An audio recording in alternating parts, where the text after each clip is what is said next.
आपको कैसा फील होगा अगर मैं आपको बताऊं कि जो लाइफस्टाइल अभी आप जी रहे हो उसे कोई और कंट्रोल कर रहा है। जो डिसीजन आप ले रहे हो वो सिर्फ अकेले आपका नहीं है।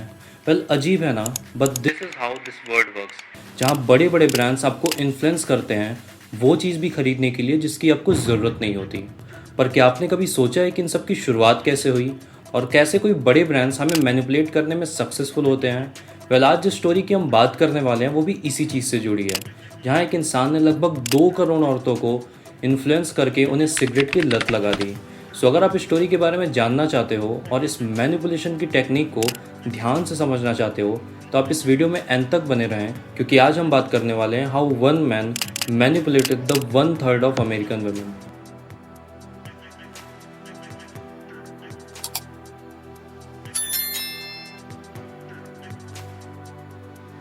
सो इस कहानी की शुरुआत कुछ 90 साल पहले एक इंसान से होती है जिसने पब्लिक रिलेशन और प्रोपेगेंडा जैसे टर्म को इस दुनिया में लाया था, जो एडवर्टाइजमेंट को पूरी तरह से बदल देता है और जिसे फादर ऑफ मॉडर्न मार्केटिंग भी कहा जाता है।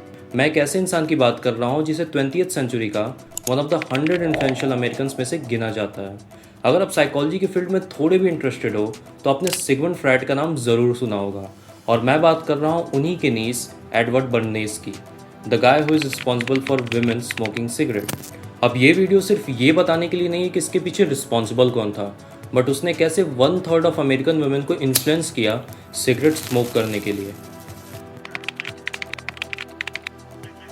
बर्नेस एक ऐसा इंसान था जिसने मास मैनिपुलेशन को इन्वेंट किया और पूरी दुनिया को ये बताया कि कैसे ग्रुप साइकोलॉजी का यूज़ मार्केटिंग में किया जा सकता है। सो इस वक्त का दौर था जब वर्ल्ड वॉर 1 ख़त्म ही हुआ था और अमेरिकन वुमेन खुद को फाइनेंशियली इंप्रूव कर रही थी by doing job and corporate business.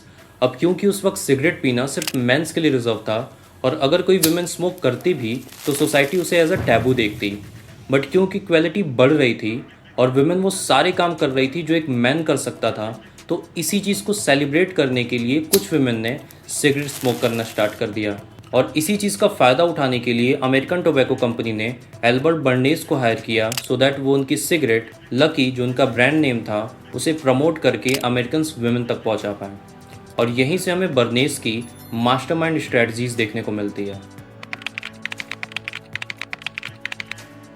Berners सबसे पहले उस वक्त के ट्रेंड को रियलाइज़ करते हैं जो ये कहता था कि एक लड़की का स्लिम फिगर होना उसकी खूबसूरती की पहचान है, और इसी ट्रेंड का यूज़ करके बर्नेस वुमेन डेमोग्राफिक को मैनिपुलेट करते हैं by giving a tagline reach for a lucky instead of sweets. That means एक सिगरेट को स्मोक करना ज़्यादा बेहतर है कुछ मीठा खाने से। और उस वक्त सभी लोगों को पता था कि मीठा खाने से लोग मोटे होते हैं। इवन बर्नेस ने कुछ डॉक्टर्स तक को हायर किया था जो ये सजेस्ट कर रहे थे कि smoking cigarette is better than eating sweet. और इस तरह से वो इस टैग लाइन को हर पॉसिबल वे से प्रमोट करके वुमेन को ये मैसेज दे रहे थे that being slim is fashionable and cigarette helps you to get slim.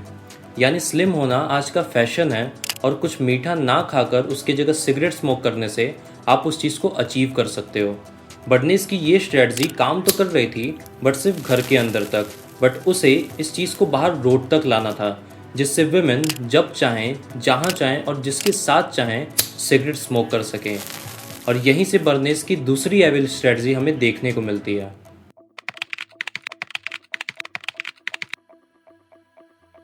Berners को बखूबी पता था कि उस वक्त वुमेन की जो सबसे डीपेस्ट डिज़ायर थी वो थी डिज़ायर टू बी इंडिपेंडेंट। सो वो अपने ही अंकल फ्रायड के सिंबॉलिज्म का यूज़ करके एक ऐसी मैनिपुलेशन टेक्निक डेवलप करते हैं जिसे आज तक मार्केटिंग में यूज़ किया जाता है।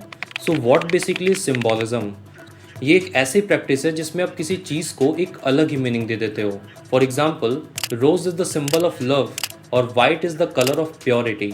इसी तरह से बर्नेस ने भी सिंबॉलिज्म का यूज़ करके अपने ही सिगरेट को एक अलग ही मीनिंग दे दिया, which is smoking cigarette is the sign of independence. Even Bernays कुछ फेमिनिस्ट भी हायर करते हैं जो मेल डोमिनेंस के अपोज में थी, और वो सबके सामने एक परेड में जाके सिगरेट स्मोक करती हैं by referring cigarette as the torch of freedom. Bernays को अच्छे से पता था कि वो मेल पावर को चैलेंज करके वुमेन के हाथ में सिगरेट दे सकते हैं, क्योंकि अब उसका मतलब स्मोकिंग नहीं बट अपने हक के लिए लड़ना होगा। और इस तरह से बर्नेस फेमिनिज्म को ही यूज़ करते हैं फेमिनिन के लिए। अब इस इंसिडेंट के बाद अगर किसी भी वुमेन को अपना इंडिपेंडेंस दिखाना होता तो वो अपना टॉर्च ऑफ फ्रीडम यानी कि सिगरेट स्मोक करती, and this is how American women started smoking cigarette. इस पूरे प्रोसेस में बर्नेस के 4 मैनिपुलेटिव स्टेप्स हमारे सामने आते हैं। Number 1, create a symbol. इस स्टोरी में सिगरेट को एक सिंबल बनाया गया था इंडिपेंडेंस का, और इस तरह से वो एक प्रोडक्ट नहीं बट एक इमोशन बन गया था। For example, Apple is not just a product but a symbol of social status and a good ecosystem. Step 2, trigger the deep down desire.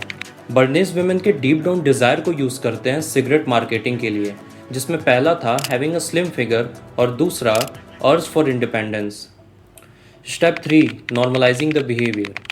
Berners her source से एडवर्टाइज करके smoking cigarette को normal बना चुके थे, जिससे women को believe हो गया कि सिगरेट पीना बहुत ही आम बात है, सब पी रहे हैं तो मैं क्यों नहीं। And after all we as a human being look for social acceptance and validation. Bernays की जो सबसे कमाल की बात थी कि उन्होंने विमेन को कभी डायरेक्ट मैनिपुलेट करने की कोशिश नहीं की। फॉर एग्जाम्पल, सबसे पहले उन्होंने थिन फिगर को फैशन में लाया by using photographs, radio and newspaper, and then thin figure को सिगरेट से लिंक कर दिया। Step 4, consume the mental space. Bernays हर तरह से विमेन की मेंटल स्पेस को कंज्यूम करना चाहते थे by using magazines and newspaper, so that women के दिमाग में सिगरेट के अलावा और कुछ न चले। बट द क्वेश्चन अराइजेस कि ये सारे टेक्निक्स क्या आज भी यूज़ होते हैं? So the answer is yes. For example, अगर मैं आपसे पूछूं कि आपको BMW कार क्यों चाहिए, वेल आई नो 99% लोग यही बोलने वाले हैं कि BMW is the symbol of class, superiority, और इससे मैं लोगों को इन्फ्लुएंस कर पाऊंगा। बट कोई भी ये नहीं बोलेगा कि इससे मैं एक जगह से दूसरी जगह कंफर्टेबली पहुंच सकता हूं, जो कि एक कार का बेसिक पर्पस है, locomotive service. So the point is, maximum times हम चीज़ों को इसलिए नहीं खरीदते क्योंकि हमें उस चीज़ की ज़रूरत होती है, बट इसलिए क्योंकि हम उस चीज़ से कुछ और शो करना चाहते हैं। और तो और, once a wise man said, there always an emotion repressed for your every deep down desire. So guys, this is all about how women started smoking cigarette, and I hope आपको इस video से बहुत कुछ सीखने को मिला होगा। Until then, take care of yourself and I will see you next week.